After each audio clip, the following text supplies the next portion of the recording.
Hello, Berkshire Hathaway Home Services sales executives for our video message of the week. All right, this week's message is entitled, Your Inner Voice. You know, our ability to effectively communicate is really tied, very much so, to how fulfilled and how happy we feel. Many times it's not how we are, but really how we feel. And today we're going to discuss communication, and we're going to do it in a way of talking about communication to ourselves via our inner voice. So let's get started. I have a question for you that I want you to think about, and I'm going to put on the screen.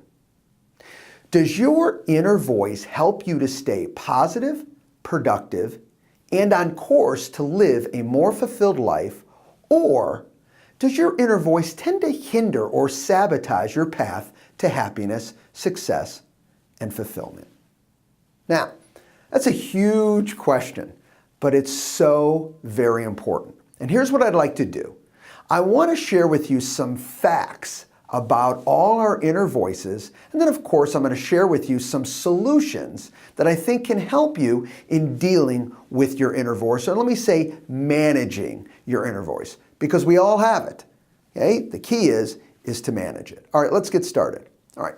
One fact about your inner voice is that it will jump in and out of conversations anytime it wants. In fact, when the conversation is over, your inner voice can go on for hours, okay? Maybe a day, maybe weeks, continually flowing information to you. You have to be aware of this. You know, the inner voice doesn't care if there's even someone standing in front of you. It continues to roll. Fact number one. Next, our inner voice tends to be locked in to feelings, not so much facts. It's kind of the how we're feeling specifically at that moment. Our inner voice can kick in and really tend to start tying in and how we're feeling at that moment in time. Our inner voice can be easily affected by outside sources. You know, very easily pulls us into judgment. You know, we see something happening or we're involved in something that's happening, and our inner voice tends to really be pulled into, and we then jump into judgment because our inner voice is coming into judgment.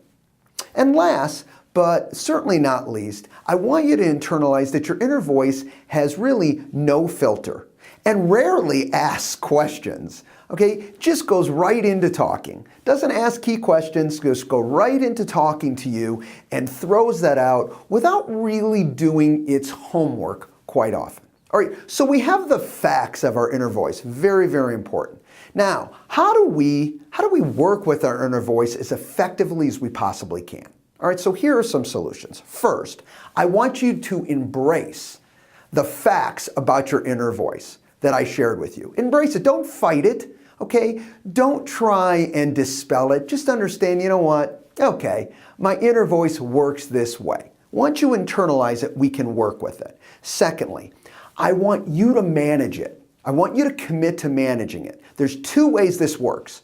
You manage your inner voice, or it manages you. There is no in between. And we want to be in a situation and say, we know it's going to exist. It's always going to be there. But how are we going to effectively manage it? Well, the first thing is commit to doing it. So I want you in control of that inner voice, not that inner voice in control of you. And next, I want you to ask yourself a huge question. As your inner voice kicks in and out, I want you to ask yourself, how is my inner voice serving me? I guess a great question in any thought process is this thought process serving me well? I want you to think about that. As your inner voice continues to talk to you and have conversation with you, I want you to ask, is it serving me well?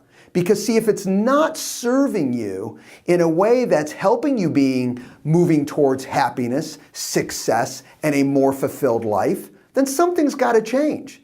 All right, that's what our inner voice is supposed to do for us. Supposed to lead us down the path we want to be, not get us stuck in a path we really should not be at that moment in time.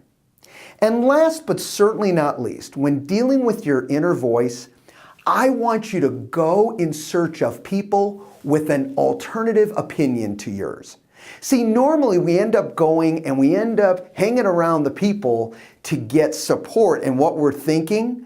And we get into that session of, yeah, you know what, that's true, and guess what else, and guess what else. Instead of that, I want you to go in search of someone who has the alternative opinion of yours.